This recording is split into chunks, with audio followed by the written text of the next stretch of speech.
देखिए बच्चों, कक्षा 12 की क्लास में हम पढ़ रहे थे प्रश्नावली 10.4, जिसके 7 प्रश्न तक हल हो गए थे। आज की क्लास में 8वां प्रश्न हल करते हैं। कहता है यदि ए वेक्टर बराबर 0 वेक्टर अथवा बी वेक्टर बराबर 0 वेक्टर, तब ए वेक्टर क्रॉस बी वेक्टर बराबर 0 होता है। क्या विलोम सत्य है? उदाहरण सहित अपने उत्तर की पुष्टि कीजिए। देखिए हल करते हैं इसको। दिए गए सदिश देखिए दिए गए सदिश क्या है? ए वेक्टर बराबर 0 वेक्टर है, जिसे हम लिख सकते हैं बेटा 0i cap plus 0j cap plus 0k cap. B vector बराबर क्या दिया है? बी वेक्टर बराबर दिया है 0 वेक्टर, तो इसको भी लिख सकते हैं 0i cap plus 0j cap plus 0k cap. तब कह रहा है ए वेक्टर क्रॉस बी वेक्टर बराबर होगा 0 वेक्टर। तो लेफ्ट हैंड साइड लेते हैं बेटा, ए वेक्टर क्रॉस बी वेक्टर निकालते हैं, आई cap J cap K cap. तो देखिए I cap J cap K cap, तो क्या होगा? इससे रखते हैं इसका 0 0 0 0 0 0। अब सारणिक में आपको पढ़ाया गया है कि यदि किसी सारणिक की किसी स्तंभ या किसी पंक्ति का प्रत्येक अवयव शून्य हो तो उस सारणिक का मान शून्य होता है। इसमें तो दो पंक्तियों के प्रत्येक अवयव शून्य है, तो इस सारणिक का मान क्या होगा? शून्य होगा, यानी शून्य सदिश आएगा। तो ये देखिए, ये तो आ गया लेफ्ट हैंड साइड बराबर राइट हैंड साइड। ये तो बात कैसी है? सत्य है। लेकिन कह रहा है कि इसका विलोम क्या सत्य है? इसका विलोम देखिए क्या है? विलोम ए वेक्टर क्रॉस बी वेक्टर बराबर 0 वेक्टर तभी संभव है जब फर्स्ट कंडीशन ए वेक्टर बराबर हो 0 वेक्टर, और इसका मान 0 वेक्टर कब आ सकता है? B vector does not equal to 0, या फिर A vector does not equal to 0 और बी वेक्टर का मान 0 तब आ जाएगा। थर्ड कंडीशन होगा ए वेक्टर बराबर 0 वेक्टर और बी वेक्टर बराबर 0 वेक्टर। देखिए यहां पर रखते हैं केवल हम ए वेक्टर का मान। देखिए केवल ए वेक्टर का मान, 0 वेक्टर का मतलब 0i cap 0j cap 0k cap रख दें। बी वेक्टर का मान कुछ भी रखें तब भी 0 ही वेक्टर आएगा। और यहां पर ए वेक्टर का मान 0 के अलावा कोई भी सदिश रख दें, 0 के अलावा कोई भी सदिश रख दें आप, तो क्या होगा? तब भी 0 ही वेक्टर आएगा। यानी पहली कंडीशन ऐसे कह रहा है कि ए वेक्टर शून्य सदिश हो और बी वेक्टर शून्य सदिश ना हो, तब भी आ जाएगा लेफ्ट हैंड साइड बराबर राइट हैंड साइड। यानी कि यहां से ये कह रहा था कि अगर ऐसा हो तो क्या ये संभव है? तो इससे पहली कंडीशन को क्या किया? इसने संतुष्ट कर दिया। क्यों? ए वेक्टर का मान तो शून्य सदिश है, लेकिन बी वेक्टर का मान शून्य सदिश ना हो तब भी ऐसा आ जाएगा। इसी तरीके से दूसरी कंडीशन भी संतुष्ट हो जाएगी कि ए वेक्टर का मान शून्य सदिश ना हो, बी वेक्टर का मान शून्य सदिश हो, तो ऐसा आ जाएगा। तीसरी कंडीशन ही इसको संतुष्ट करेगी। अगर 3 स्टेटमेंट है, उनमें से 2 स्टेटमेंट इसका विरोध कर रहे हैं, तो इस तो कथन का ऐसा होगा असत्य होगा। तो लिखेंगे चूंकि पहले दोनों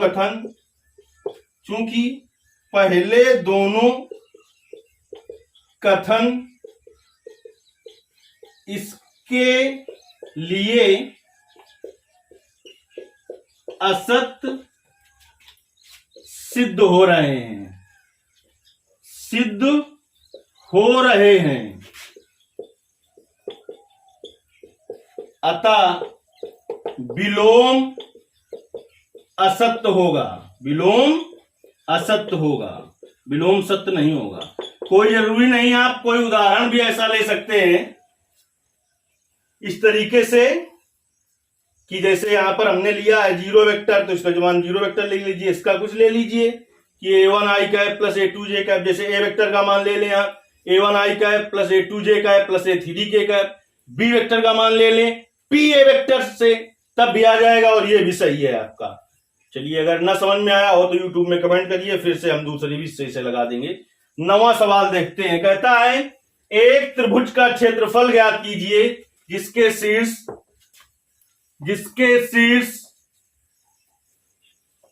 ए बराबर दिया है, बी बराबर दिया है और सी बराबर दिया है। यह देखिए एक सूत्र छूट गया था लिखवाने को, वो आपको लिख लेना है।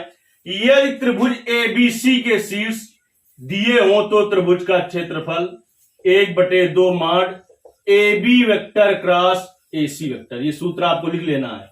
यदि त्रिभुज ए बी सी के शीर्ष ज्ञात हो तो त्रिभुज ए बी सी का क्षेत्रफल क्या होगा? शीर्ष ज्ञात हो तब, भुजाएं ज्ञात हो तब तो लिखा दिया था कि 1/2 ए वेक्टर क्रॉस बी वेक्टर, लेकिन शीर्ष ज्ञात हो ए बी सी त्रिभुज हो तो 1/2 A B vector cross A C vector, और पी क्यू आर त्रिभुज हो तो 1/2 P Q vector cross P R vector हो जाएगा। चलिए, ये सूत्र लगेगा इसमें। अब हम सवाल हल करते हैं।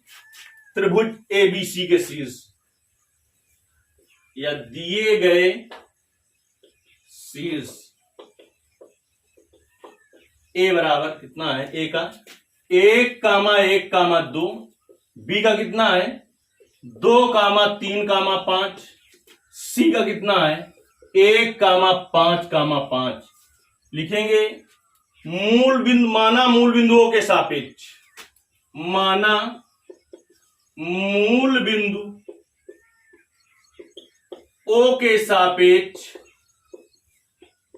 त्रिभुज ए बी सी के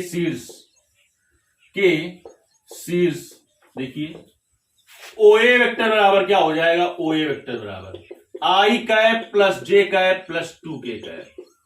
ओ बी वेक्टर बराबर क्या हो जाएगा? 2i cap plus 3j cap plus 5k cap. और ओ सी वेक्टर बराबर क्या हो जाएगा? I cap plus 5j cap plus 5k cap. जैसा कि अभी हमने सूत्र लिखा था उसमें आपने देखा ए बी वेक्टर और ए सी वेक्टर के मान की जरूरत थी। ए बी वेक्टर बराबर क्या होगा? O B vector minus O A vector. O B vector का मान 2i cap plus 3j cap plus 5k cap minus O A vector का मान i cap plus j cap plus 2k cap. तो देखिए 2i cap plus 3j cap plus 5k cap minus i cap minus j cap minus 2k cap. तो 2i cap और minus i cap बचेगा 3j cap और minus j cap 2j cap बचेगा, 5k cap और minus 2k cap 3k cap बचेगा। अब AC vector बराबर क्या होगा? OC vector minus OA vector. OC vector का मान देखिए बेटा कितना है? I cap plus 5j cap plus 5k cap minus OA vector का मान I cap plus j cap plus 2k cap. तो I cap plus 5j cap plus 5k cap minus से गुणा करा देंगे, minus I cap minus j cap और minus 2k cap. तो देखिए I कैप से I कैप चला जाएगा तो I कैप बचेगा नहीं, ये लिख सकते हैं 0 I कैप, 5j कैप और माइनस j कैप होगा 4j कैप, 5k कैप और माइनस का 2k कैप होगा 3k कैप। अब देखिए हमें पता है कि शीर्ष दिए त्रिभुज का क्षेत्रफल ज्ञात करने के लिए mod A B vector cross A C vector के मान की जरूरत पड़ेगी। तो mod A B vector cross A C vector तभी निकाल पाएंगे हम जब हम पहले निकालें ए बी वेक्टर और क्रॉस ए सी वेक्टर बराबर I cap J cap K cap. देखिए आई कैप एक A B vector cross A C vector, तो पहले ए बी वाले रखेंगे 1 2 3 ए सी वेक्टर 0 4 3। चलिए अब हम क्या करेंगे, इसका R1 के सापेक्ष प्रसार कर लें।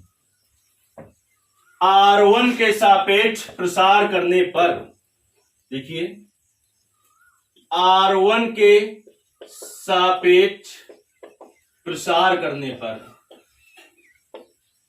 तो यहां से निकल आएगा A B vector cross A C vector बराबर आई कैप। देखिए ये बंद कर दीजिए और ये बंद कर दीजिए, 2 3 4 3 माइनस जे कैप ये बंद कर दीजिए और ये बंद कर दीजिए। 1303 1303 प्लस के का एफ, ये बंद कर दीजिए और ये बंद कर दीजिए। 1204। चलिए अब हल कर लेते हैं इसे हम। तो आई का एफ, इसका गुणा इसमें करेंगे, 3 दूनी 6 होगा, माइनस 4 3 12 होगा। माइनस जे का एफ, इसका गुणा इसमें करेंगे, 1 गुणते 3 3 होगा, माइनस 0 गुणते 3 0 होगा, प्लस के का एफ, 1 गुणते 4 4 होगा, माइनस 0 गुणते 2 0 होगा। तो आ जाएगा माइनस का 6 आई का एफ, माइनस का 3 जे का एफ, प्लस का 4 के का एफ। हमें पता है कि mod A B vector cross AC vector की जरूरत पड़ेगी, तो निकाल लेते हैं बेटा mod A B vector cross AC vector, यानी इसका मापांक। तो अंडर रूट आई स्क्वायर के आई के गुणांक का स्क्वायर, तो आई का गुणांक है -6 का स्क्वायर, और के गुणांक का स्क्वायर -3 का स्क्वायर, प्लस जे के गुणांक का स्क्वायर प्लस के गुणांक का स्क्वायर। तो -6 का स्क्वायर हो गया 36, और -3 का स्क्वायर 9 हो गया, और 4 का स्क्वायर हो गया 16। जोड़ते हैं, देखिए 36 16 और 9, 6 6 12 हो गया, और 12 और 9 21 होगा, हासिल 2 हो गया, 3 1 4 2 6। तो अंडर रूट 61 आ जाएगा। लिखेंगे यदि त्रिभुज ABC के शीर्ष ज्ञात हैं, तब त्रिभुज का क्षेत्रफल शीर्ष ज्ञात हो तब 1/2 mod AB vector cross AC vector. देखिए 1/2 mod AB vector cross AC vector का मान निकला है √61, तो बेटा आ जाएगा √61/2 वर्ग मात्रक। चलिए 9वां सवाल हुआ। अब हम 10वां सवाल देखते हैं। कहता है एक समांतर चतुर्भुज का क्षेत्रफल ज्ञात कीजिए जिसकी संलग्न भुजाएं दी हैं। देखिए सूत्र लिखा दिया है कि समांतर चतुर्भुज की भुजाएं अगर ए वेक्टर और बी वेक्टर हों तो समांतर चतुर्भुज का क्षेत्रफल होता है मॉड ए वेक्टर क्रॉस बी वेक्टर। तो देखिए भुजाएं जो दी है समांतर चतुर्भुज की वो लिखते हैं हम। समांतर चतुर्भुज की संलग्न भुजाएं क्या दी हैं? ए वेक्टर बराबर आई का एफ माइनस जे का एफ प्लस 3k का एफ, बी वेक्टर बराबर 2i का एफ माइनस 7j का एफ और प्लस के का एफ। सूत्र आपको पहले से पता है कि मॉड ए वेक्टर क्रॉस बी वेक्टर के मान की जरूरत पड़ेगी, तो मॉड ए वेक्टर क्रॉस बी वेक्टर तभी निकाल पाएंगे जब ए वेक्टर क्रॉस बी वेक्टर निकालें। ए वेक्टर क्रॉस बी वेक्टर बराबर क्या हो जाएगा? आई का एफ जे का एफ के का एफ। ए क्रॉस बी है तो ए वाले को पहले लिखेंगे, 1 -1 3 2 -7 1। देखिए R1 के सापेक्ष प्रसार करने पर तो देखिए ए वेक्टर क्रॉस बी वेक्टर बराबर क्या निकल आएगा? आई का एफ कहां है? पहली पंक्ति में पहले स्तंभ बंद कर दीजिए, -1 3 -7 1। माइनस जे का एफ कहां है? पहली पंक्ति में और दूसरे स्तंभ में बंद कर दीजिए, 1 3 2 1। प्लस के का एफ और ये बंद कर दीजिए और बंद कर दीजिए, 1 -1 2 -7। तो आई का एफ इसका गुणा इसमें करेंगे, -1 गुणते 1 -1 होगा, माइनस इसका गुणा इसमें किया जाता है, माइनस माइनस प्लस हो जाएगा, 7 × 21 माइनस जे का एफ 1 गुणते 1 1 होगा, -2 गुणते 3 6 होगा, प्लस के का एफ 1 गुणते -7 -7 होगा, और माइनस इसका गुणा इसमें करते हैं तो माइनस माइनस का गुणा प्लस हो जाएगा, 2 गुणते 1 2 होगा। तो कितना आ जाएगा? 20 आई का एफ माइनस का 5 बचेगा, माइनस माइनस हो जाएगा प्लस 5 जे का एफ और माइनस का 5 के का एफ। अब हमें पता है मॉड ए वेक्टर प्लस बी वेक्टर की मान की जरूरत पड़ेगी। मॉड का मतलब इसका मापांक निकाल लीजिए, अंडर रूट आई के गुणांक का स्क्वायर प्लस जे के गुणांक का स्क्वायर प्लस के गुणांक का स्क्वायर। देखिए 20 का स्क्वायर हो गया 400 और 5 का स्क्वायर हो गया 25 और यहाँ पर होगा -5 का स्क्वायर भी हो जाएगा 25, तो अंडर रूट 450 हो जाएगा। इसको हम लिख सकते हैं 225 और गुणते 2, 5 दूनी 10, 2 दूनी 4, 1 5, 225 का वर्गमूल निकल आएगा 15, तो 15 रूट 2। अब देखिए लिखेंगे यहां पर, यदि चतुर्भुज की भुजाएं ज्ञात हों, भुजाएं ज्ञात हों, तब चतुर्भुज का क्षेत्रफल होता है मॉड ए वेक्टर क्रॉस बी वेक्टर। तो देखिए मॉड ए वेक्टर क्रॉस बी वेक्टर का मान निकला है 15 रूट 2।